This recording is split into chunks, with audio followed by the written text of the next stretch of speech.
श्रीमद् भगवद गीता अध्याय 2 श्लोक 66। नास्ति बुद्धिर्युक्तस्य न चायुक्तस्य भावना न चाभावयत शांतिरशांतस्य कुतः सुखम्। પરંતુ બિનઅનુશાસિત મનુષ્ય, જેનું મન તથા ઇન્દ્રિયો પર નિયંત્રણ નથી, તે ભગવાન પ્રત્યે ન તો દૃઢ બુદ્ધિ ધરાવે છે કે ન તો સ્થિર ચિત્કાર ધરાવે છે.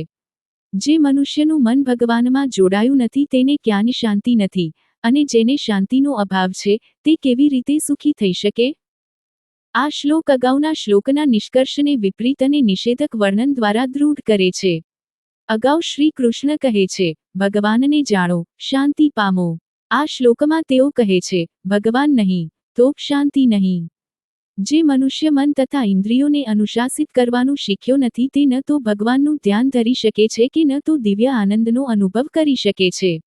ઉત્કૃષ્ટ સ્વાદ વિના નિકૃષ્ટ સ્વાદનો ત્યાગ કરવો અશક્ય બની રહે છે, અને જેમ મધમાખી માટે પુષ્પના રસનો ત્યાગ કરવો અશક્ય હોય છે, તેમ આવો મનુષ્ય માયિક સુખની શોધમાં ભટકતો રહે છે. રાત્રિર્ગમિષ્યતિ ભવિષ્યતિ સુપ્રભાત ભાસ્વાનુદ્વેષ્યતિ હસિષ્યતિ પંકજશ્રી એવં વિચિંતયતિ કોશગતે દ્વિરેફે હા હંત હંત નલિની ગજ ઉજ્જહાર સુક્તિ સુધાકર સંસ્કૃત સાહિત્યમાં મધમાખીની વાર્તા સંબંધિત આ એક પ્રચલિત શ્લોક છે.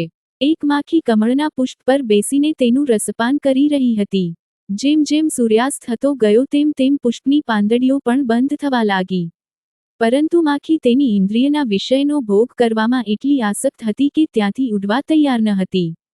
તેણે વિચાર્યું કે હજી પુષ્પને બંધ થવામાં સમય લાગશે. જો મારાથી થઈ શકે તો મને અધિક રસ ચૂસી લેવા દે. આ જ પ્રમાણે આપણે પણ મૃત્યુના સંકેત તરીકે વૃદ્ધાવસ્થાને આવતા જોઈએ છીએ, પરંતુ આ માખીની જેમ સાંસારિક સુખોના અનંત ભોગવિલાસમાં મસ્ત રહીએ છીએ.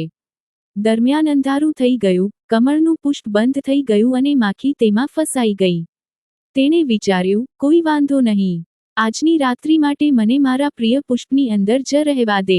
આવતીકાલે પ્રાત સમયે જ્યારે તેની પાંદડીઓ ખુલી જશે ત્યારે હું ઉડી જઈશ. કાષ્ઠભેદો નિપુણોપી સંગૃહી કુંઠિતો ભવતી પદ્મ વિભેદે. મધમાખીમાં લાકડાને આરપાર કોતરવાની શક્તિ હોય છે, પરંતુ ઇન્દ્રિય વિષયના ભોગ પ્રત્યેની આસક્તિ જુઓ કે જે માખી લાકડું કોતરી શકે છે તે કમળની કોમળ પાંદડીઓમાં ફસાઈ ગઈ છે. એ દરમિયાન એક હાથી આવ્યો અને કમળને તેની ડાળખીથી તોડીને ગળી ગયો. માખી પણ કમળની સાથે સાથે હાથીના ઉદરમાં ગઈ.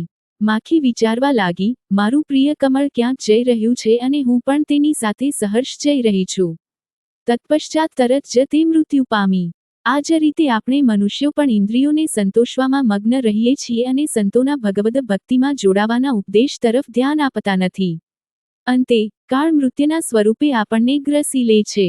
અહીં શ્રી કૃષ્ણ કહે છે કે જેઓ ઇન્દ્રિયોનું નિયમન કરવાની અને ભક્તિમાં પરોવવાની અવગણના કરે છે તેઓ માયાના ત્રિસ્તરીય દુઃખો વચ્ચે અથડાયા કરે છે.